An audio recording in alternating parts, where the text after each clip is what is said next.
सांगायचं मित्रावं तुम्हाला. कालच एक मित्र माझ्या जवळ बसला होता.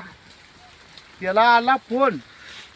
फोन आल्यानंतर तिनं केला पिक्करवान आणि लागला बोलायला. अरे पिल्लू, जेवलीस काय? अरे पिल्लू, आमच्या मशीन धार दिली काय?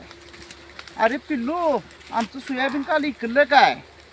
आईला माझं डोकंच फिरलं. म्हणलं अरे भावा, तू पिल्लू कुणाला म्हणतोयस?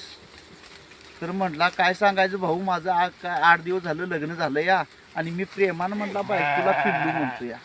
अरे भावा, आम्ही ह्या बकऱ्याच्या पिल्ल्याला पिल्लू म्हणतो या प्रेमान, आणि तू बायकोला जर पिल्लू म्हणत असशील तर त्याचं म्हणलं काय उपयोग होणार काय म्हणलं.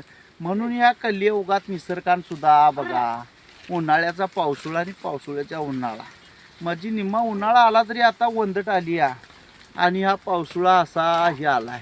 म्हणून ज्या गोष्टी तुम्ही बोलवायचा आहे, बाबाला बाबा, आईला आई, बायकोला बायको, बायकोचं काय असेल ते नाव तुम्ही प्रेमान बोलवलं असं ते अतिशय सुंदर दिसतंय.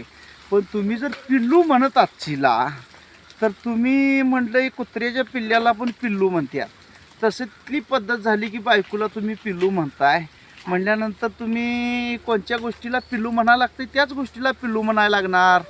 म्हणून सांगतो मी मित्राओ, तुम्ही ज्या गोष्टींनी जरूर बोलवायचं आहे, जे काय वाडवडिलांनी ठेवलं आहे, वाडवडिलांची संस्कृती आहे त्याच पद्धतीने बोलवा. आपली पूर्ण संस्कृती चांगल्या पद्धतीत उरेल आणि निसर्ग चांगला साथ देईल, हीच माझी कळकळीची विनंती आहे. आणि एवढं सांगतो आणि मी इथं थांबतो.